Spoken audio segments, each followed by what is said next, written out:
Okay. Hi, I'm Jennifer with Community Nights, and we are here to serve the community.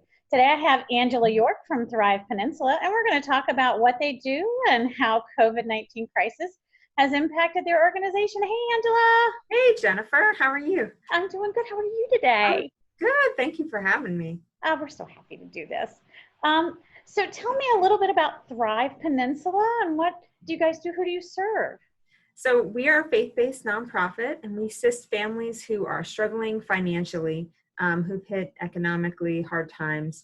As you can imagine, we're very busy right now.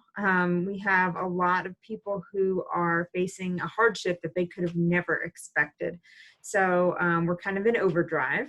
Mm-hmm. But we partner with actually about 80 different churches on the peninsula, a number of different organizations like the Community Nights, and businesses and foundations, so that we can offer emergency rent and utility assistance, financial coaching, food pantry services, and then we have some other things that we do, like we can help people get IDs if they've lost birth certificates, things like that. But we're really here to help families who are facing economic hardship, so they can get back on their feet and back to work.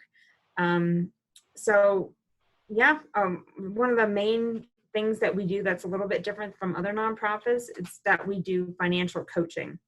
So for the families who come to us and they're behind on, say, rent or utilities, and they're about to be cut off or evicted, we'll bring them in and we'll have them sit with a financial coach who has been trained through the Virginia Cooperative Extension.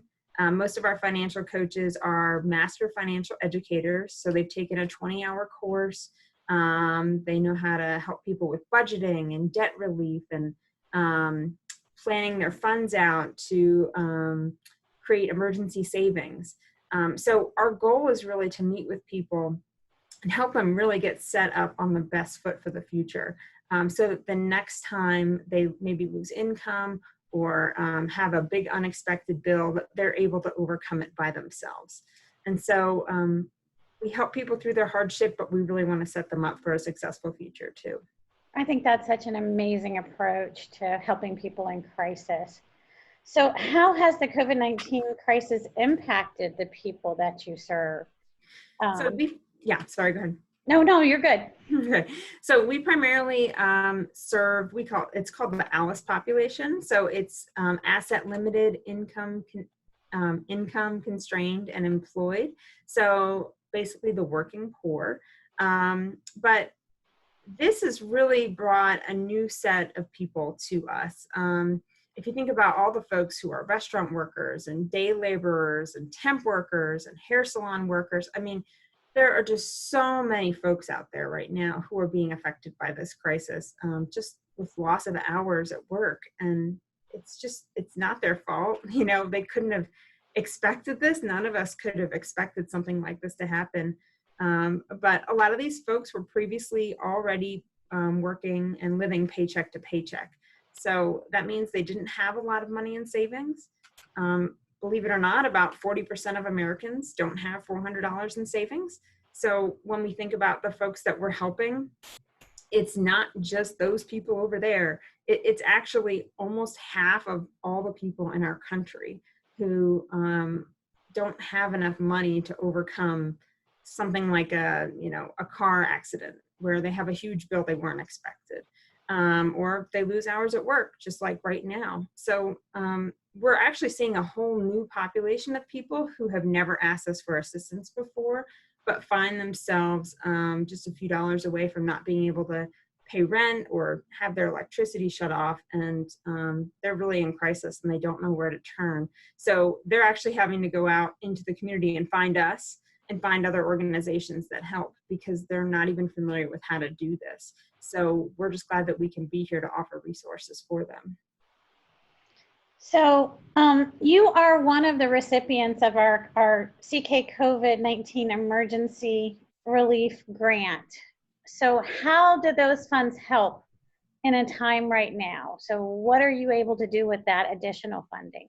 Yeah. So first of all, thank you guys so much. You have been such a huge supporter. Literally have helped us help dozens of families who are in crisis. And I know that I'm saying thank you, but if they were here, they would just freak out and say thank you, because if you're coming to us and you can't pay your rent and you don't have friends or family members who can help you pay your rent and you're about to be evicted, you're in a really desperate situation. And so the fact that we're able to say yes to more people because of you guys is super big. So thank you. So for us, we're going to take the funds and we're going to be able to help 6 additional families who we would have otherwise said no to. You know, families reach out to us already on their last leg. They can't pay a critical bill. And so that means that they might have no lights in their house. They might not be able to pay their past due electric bill, or they might be about to be evicted from their home. So what we're facing right now is they have paused evictions in the state of Virginia, and there's no utility cutoffs happening either. Most of them aren't happening. But what is happening is families have lost income and they're getting really far behind on bills. So what's going to happen is that when these bills get turned back on and the courts start seeing eviction cases, people are going to get slammed with really big bills if they haven't been able to pay. And so if you are saying, well, gosh, I haven't been able to pay 3 months of rent and now I owe $2,500, that might seem like a mountain you can't climb. I mean, I just think about the mental state of people right now being isolated and then also getting slapped with a huge bill that feels like you can't overcome it. So what we're really doing now is helping people stay current with their rent when they can't pay, so that when this is all up, okay, I owe $600. That's manageable. You know, I can find friends and family members who can help me, or I can reach out to help, or I can try to get a job at Instacart to try to pay that back. It becomes a lot more manageable. And so we're trying to be resourceful to people right now, so that when this comes to a close, they can overcome this. And so you guys are helping us say yes to 6 more families to hopefully keep them up to date on their rent. So No, that's a big deal. enormous. Yeah. And I mean, I think you brought up a point here that a lot of us aren't thinking about, which is the mental health, the strain of carrying these large debt loads on your back. So anything we can do to relieve that is also an enormous thing. Yeah. How has this increased need impacted your organization? Yeah. So this all hit us by surprise. A couple of things happened really quickly when COVID-19 kind of started to go into effect. The first thing was that we rely super heavily on our volunteers. We have about 70 volunteers who come in every single week to our office. They volunteer between, most of them about 2 hours a week, and then they come in and do the same job every week. So we lost about 50% of our volunteers within a week or two, and not lost them forever. They just chose to stay home. We have a lot of senior volunteers, and we respect and we want people to stay home if there's any concern at all. But we did have to overcome a huge hurdle week 1 and 2. Since then, we've lost probably more like 70% of our volunteers. So we had to kind of get the word out to the community, hey, we really need people, and train a ton of new folks. So right now, we're doing good with volunteers. We actually have a group of, it's a much smaller amount. It's probably like 30 to 35 volunteers total. Mm-hmm. A lot of volunteers come in for maybe 4 to 6 hours a week. We have a chiropractic group that comes in 3 days a week. We have, it's all kinds of people, but we want to have a few people doing a lot of work and limiting it to 10 people in the building. So that way, we're really reducing the chance that someone could bring the virus in. So that's been going okay. It was just a big transition up front. And then we also got slammed with a lot of requests for food assistance the first few weeks. And so we have had to, of course, change how we do everything, not only internal procedures, but also how we give food to people. Normally we have folks who actually come in and they shop for their own food. They pick it out. It's like a little, 700-foot grocery store. And we have all kinds of stuff in there, but we've had to change to taking people's orders over the phone and then bringing the food straight out to their cars into their trunk so that, there's no contact.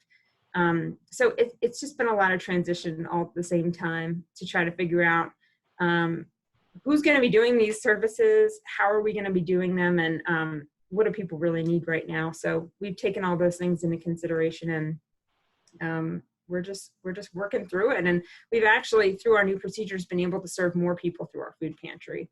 So we used to only serve at max like 12 families a day. Now we have slots for 20 because of the new system we worked out. And that's wonderful that you can serve more people. Yeah. So we have a lot of people who are at home now Mm-hmm. for all the reasons you just cited, Yeah. who really want to do positive things to contribute right now. Is there anything people can do from home to help the people you serve or to help thrive? Yes, so that's a great question. I have lots of things they can do. So one of the things is that folks can actually write notes of encouragement or cards, and then they can drop them through our front door after hours if they don't want to have any contact. And what we'll do is we put them in the food pantry bags of the families we serve, knowing that, over 60% of families who are coming to our food pantry have never come to us before.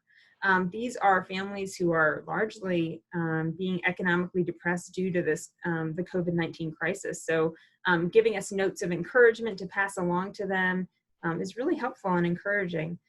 So they can do that. They can also collect plastic bags for us, maybe from grocery stores, things like that. These are items that we reuse to pack groceries in our facility. They can go through their shoe closet. So we do a shoe fundraiser where we take shoes of any type and any condition, and we send them off to third world nations where they help create jobs, but it's primarily a fundraiser for us. And so this is a great time to go through your closet and see what shoes you don't need, and consider donating them to us. Also food, obviously, we're doing a lot of food distribution right now. So you can order online. Lots of places allow you to send donations directly to other spots. So you can think of us if you want to do some online shopping and need an excuse. And you can also, one of the biggest ways to help actually is it doesn't cost you anything. It's just go on our social media and like and share our posts. And if you're going to do that, you should do it for the community nights too, because everyone needs to know about us and what we're doing. And sometimes if a post, if someone could see a post and share it, you could have 100 more views. And if we have 10 people that do that, 1,000 more people see my post. And you can't really put a dollar on that. I mean, that's a huge amount of views. So like and share our stuff. That would be great. No, that's an enormous help because we need to raise awareness. Mm-hmm. So if people want to help in those ways, how can they get in contact with you? So we are open Monday through Friday now. We've actually expanded our hours to Fridays. So if you do have items you want to drop off, all you do is pull up to our back door and call us and then open your trunk and we will just take it out of your trunk. We don't even have to have any contact with you. So you can come to us in person. You can visit our website, which is thrivepeninsula.org. We also have a coronavirus little bar at the top, so you can click on it and read all of our updates, and I update that on a weekly basis so you can see what we're doing in the community. Obviously, we're on Facebook, Instagram, Twitter, and you can call us. So we're at 757-877-6211. And you can also call us if you need assistance. So if you know someone who needs food assistance, if they need help with rent or utilities, tell them to call us, use extension 1, and we will do everything we can to help them. Thank you so much, Angela, for taking time out of your busy day to chat with us. Yes, and thank you for all the work that you're doing out in the community. Awesome. Well, thank you, Jennifer. Thank you to the Knights. You guys do so much. I wish everyone knew what you guys did. I appreciate the opportunity to talk. Thank you, Angela.